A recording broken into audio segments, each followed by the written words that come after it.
இது ஒரு உண்மையான கதை. பெயர் மாற்றப்பட்டுள்ளது. படிக்கும் முன் மனதை கல்லாக்கிக் கொள்ளுங்கள். அமைதியாக உறங்கும் மனைவியை சற்று அமைதியாக கூர்ந்து பார்க்கிறான் அசோக். இத்தனை வருடம் வாழ்வில் அவள் ஆசைகள் என்ன என்பதை கூட அறியாத ஆண்மகனாக நான் இருப்பதை நினைத்து முதலாக என்னையே வெறுக்கிறேன். அவன் மனதில் ஓடியது. என் கையை பற்றி என்னோடு வாழ வருகையில் அவள் ஒரு வளர்ந்த குழந்தையாகவே எனக்கு தெரிந்தாள்.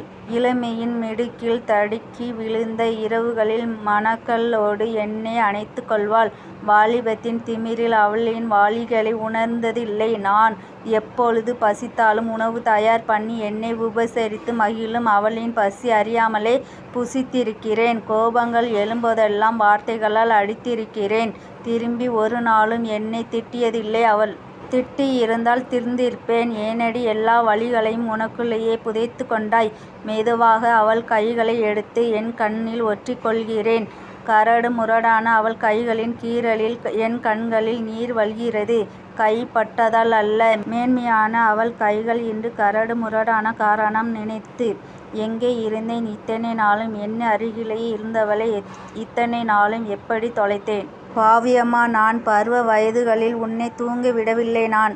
செல்வமோ அத்தனை சொத்துக்கள் சேர்த்து எனக்கு கிடைத்த சொத்து. உன்னை பாதுகாக்க மட்டும் எப்படி மறந்தேன்? இத்தனை வருடமும் உன் நிழல் கொண்டு குடும்பம் காத்தவள் நீ. நாங்கள் அத்தனை பேர் இருந்தும் உனக்குள் அனாதை போல வாழ்ந்தவள் நீ. எப்படி மறந்தேன் உன்னை?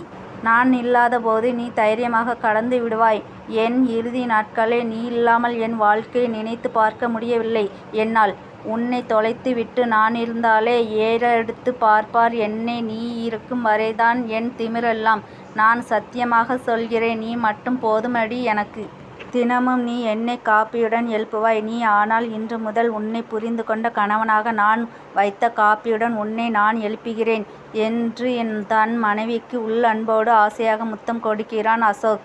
ஆனால் இதுவரை எந்த பிரதிபலனும் பார்க்காமல் தன் கணவனின் சந்தோஷத்திற்காகவும் தன் குடும்பத்தின் வளர்ச்சிக்காகவும் ஓய்வின்றி நேரங்காலம் பார்க்காமல் ஓடிய அசோக்கின் மனைவி நிரந்தரமாக ஓய்வு எடுத்து கொண்டு கட்டிலில் படுத்திருந்தார். தீர்க்க சுமங்கலியாகிய நீ முந்திக் கொண்டாய். ஊரே போற்றும் உன்னை. ஆனால் இனி என் நிலை அழுதான் அசோக். இப்படித்தான் பலரது வாழ்க்கை இன்று ஓடிக்கொண்டு இருக்கிறது. தாய் தந்தையாகட்டும் மனைவியாகட்டும் இருக்கும் போதே அவர்களை கொண்டாடி விடுங்கள். எந்த பொருளும் அருகில் இருக்கும்போது அதன் மதிப்பு தெரியாது. அது தன்னை விட்டு பிரியும் பொழுதுதான் அதன் உயர்வான மதிப்பு நமக்கு தெரியும்.